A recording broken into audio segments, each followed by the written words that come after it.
Assalamualaikum warahmatullahi wabarakatuh. Nama saya Dewi Siskawati. Di sini saya akan menjelaskan poin A, yaitu tentang pemahaman dan perkembangan Islam. Pemahaman berasal dari kata paham yang artinya mengerti benar dalam suatu hal.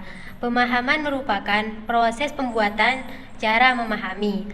Menurut Dejalali menyatakan bahwa pemahaman adalah kemampuan untuk menginterpretasikan atau mengulang informasi dengan bahasa sendiri. Secara umum, perkembangan Islam melibatkan berbagai peristiwa sejarah penting, termasuk ekspansi wilayah, pembentukan lembaga-lembaga politik dan sosial, perkembangan ilmu pengetahuan dan pemikiran keagamaan, serta transformasi budaya dan sosial di dunia Islam. Yang B, meningkatkan pemahaman siswa tentang perkembangan Islam masa Khulafaur Rasyidin. Peningkatan pemahaman siswa tentang perkembangan Islam pada masa Khulafaur Rasyidin dapat dilakukan melalui berbagai strategi. Salah satu strategi yang efektif adalah menggunakan metode sosiodrama dalam pembelajaran.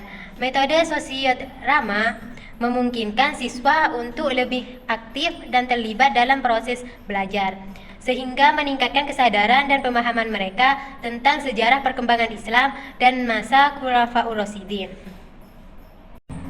Pada hasil telaah rencana pembelajaran yang kami peroleh dari MA Miftahul Ulum dapat disajikan sebagai berikut. Identitas pembelajaran.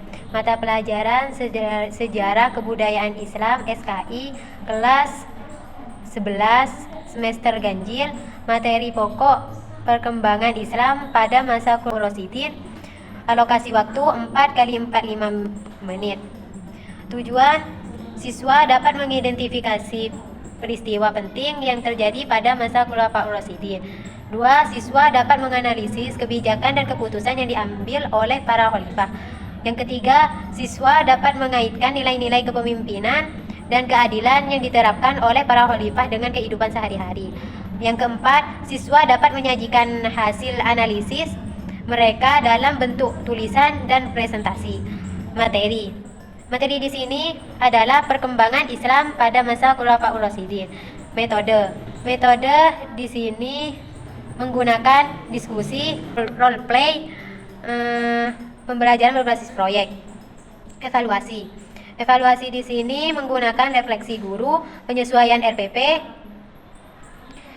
penilaian kognitif, teks tertulis esai untuk mengukur pemahaman siswa tentang materi yang telah dipelajari, laporan tertulis dari hasil diskusi dan proyek, penilaian afektif, observasi, sikap dan partisipasi siswa selama proses pembelajaran, penilaian psikomotorik, prestasi hasil diskusi dan proyek penelitian.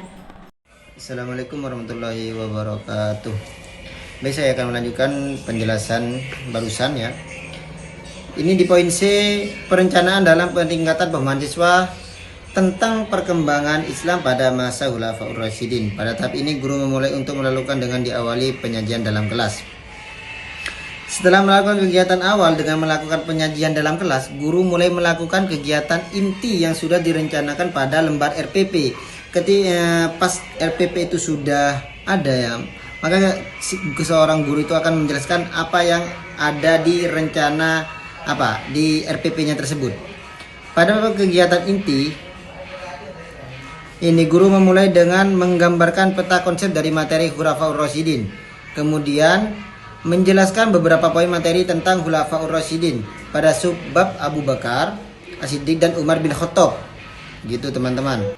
Kemudian pada kegiatan penutup guru memberikan beberapa soal lisan tentang materi Khulafaur Rasyidin pada subbab Abu Bakar As-Siddiq dan Umar bin Khattab yang sudah dijelaskan oleh guru pada peserta didik untuk didiskusikan bersama sebagai instrumen penilaian keaktifan diskusi dalam pemecahan masalah model pembelajaran PBL dan sebagai sesi tanya jawab antara peserta didik dan peneliti yang selanjutnya dilanjutkan dengan memberikan motivasi kepada peserta didik. Kurang lebihnya saya mohon maaf. Mungkin itu yang bisa saya sampaikan. Wassalamualaikum warahmatullahi wabarakatuh. Baik, di sini saya akan melanjutkan poin D, deskripsi perkembangan Islam masa Khulafaur Rasyidin. Masa Khulafaur Rasyidin merujuk pada periode pemerintahan empat khalifah pertama dalam sejarah Islam yang berlangsung selama sekitar 30 tahun setelah wafatnya Nabi Muhammad SAW. Para khalifah ini adalah Abu Bakar As-Siddiq, Umar bin Khattab, Utsman bin Affan, dan Ali bin Abi Thalib. Mereka dikenal sebagai pemimpin yang adil dan bijaksana, yang memerintah berdasarkan prinsip-prinsip Islam. Berikut adalah deskripsi singkat tentang masing-masing khalifah. Yang pertama, Khalifah Abu Bakar As-Siddiq adalah sahabat terdekat Nabi Muhammad SAW dan salah satu orang pertama yang memeluk Islam. Dia terpilih sebagai khalifah pertama setelah wafatnya Nabi Muhammad. 2. Umar bin Khattab. Umar bin Khattab adalah seorang sahabat yang terkenal karena keberanian dan ketangguhannya dalam memegang prinsip-prinsip Islam. Dia adalah khalifah kedua setelah Abu Bakar. Yang ketiga, Utsman bin Affan adalah sahabat Nabi yang dikenal karena kekayaan dan kontribusinya yang besar dan penyebaran Islam. Dia menjadi khalifah ketiga setelah Umar bin Khattab. Yang keempat, Ali bin Abi Thalib. Ali bin Abi Thalib di sini adalah sepupu sekaligus menantu Nabi Muhammad SAW yang dikenal karena kebijakannya dan keberaniannya dalam pertempuran. Dia menjadi khalifah keempat setelah Utsman bin Affan. Baik, sekian dari saya. Assalamualaikum warahmatullahi wabarakatuh.